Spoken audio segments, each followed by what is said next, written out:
Olá, a história de hoje é de Tiago, um episódio que aconteceu com ele. Narra a história que vinha ele de Jerusalém a caminho para outra cidade próxima dali. E vinha ele acompanhado de Matias, um novo seguidor dos ensinamentos do Cristo que tinha ficado no lugar de Judas.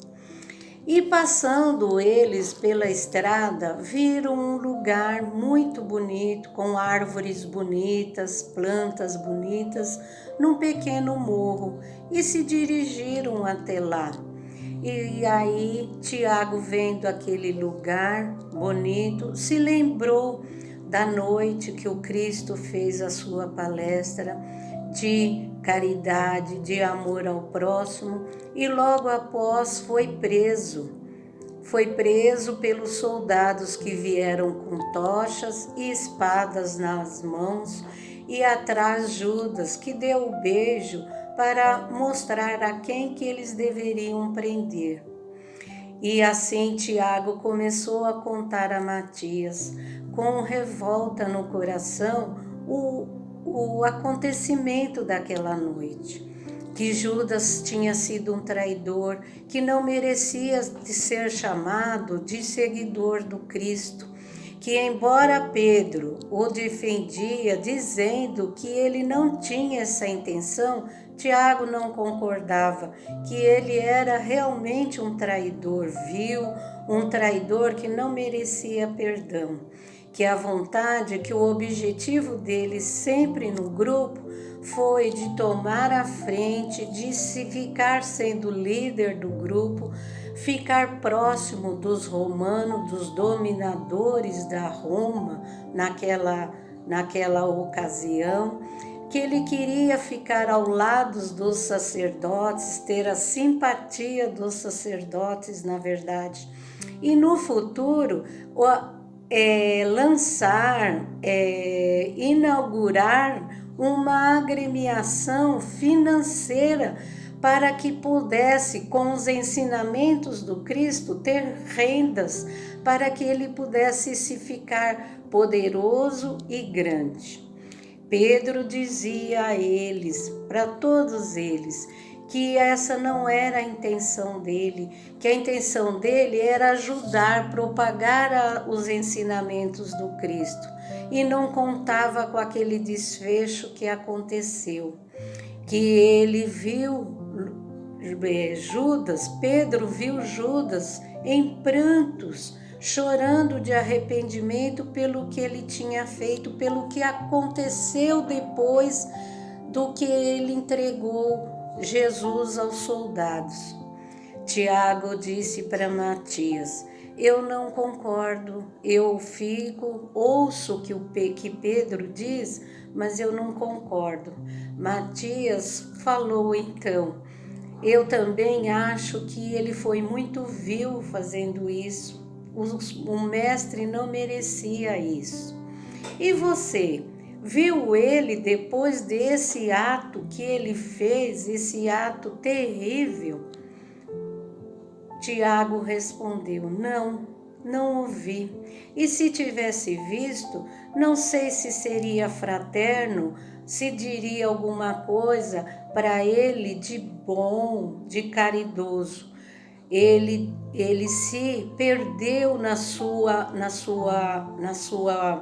ruindade, na sua vilania. Ele se perdeu e procurou aquilo que era melhor pelo ato que ele fez. Deve estar nos infernos, nos mundos inferiores, com os iguais a ele.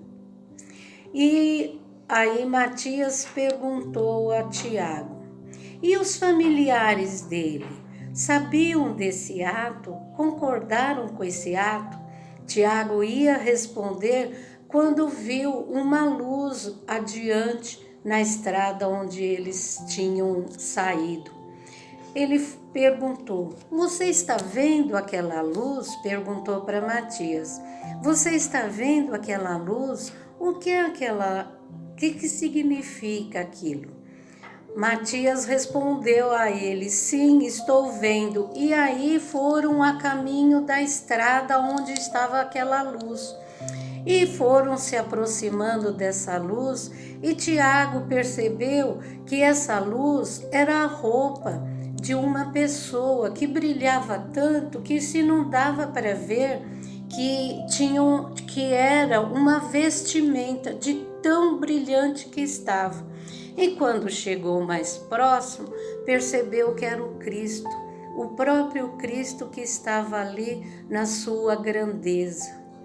E ele, então, muito emocionado, Tiago, se ajoelhou aos pés do Cristo. Senhor, vós está aqui?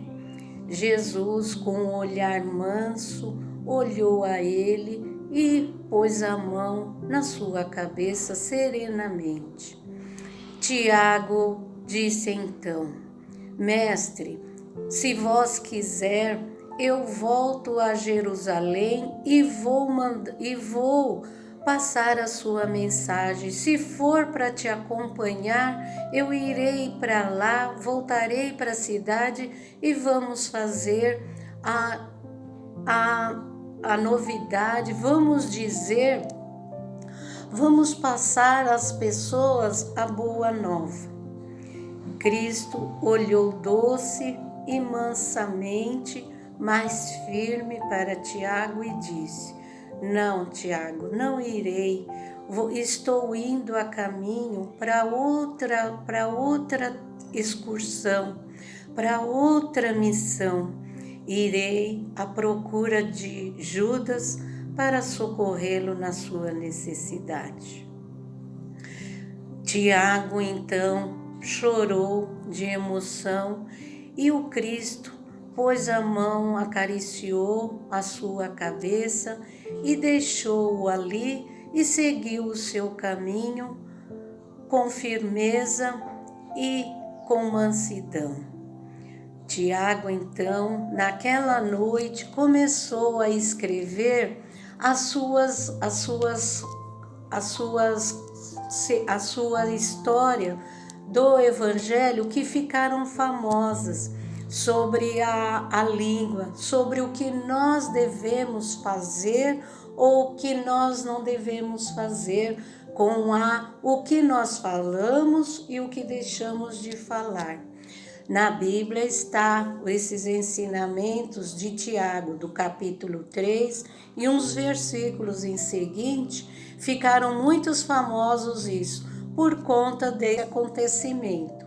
Então, que pensemos nisso na lição de Tiago, na lição da história e na lição que está na Bíblia, porque ele na Bíblia diz, Tiago diz que a nossa língua pode ser comparada a um cavalo que, mesmo sendo selvagem, pondo a rédea, o cavaleiro pode domar ele com tranquilidade.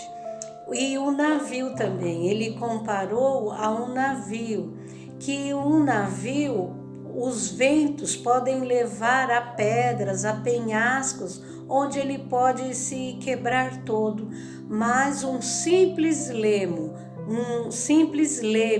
que é o que dirige o navio, pode ser dirigido e esse navio ir por águas tranquilas e chegar ao seu destino em paz. E ele compara essas duas coisas à nossa língua. Então que pensemos nisso e que nós possamos ser instrumentos da paz e da concórdia. E assim é uma lição que devemos refletir para podermos viver melhor. Que assim seja.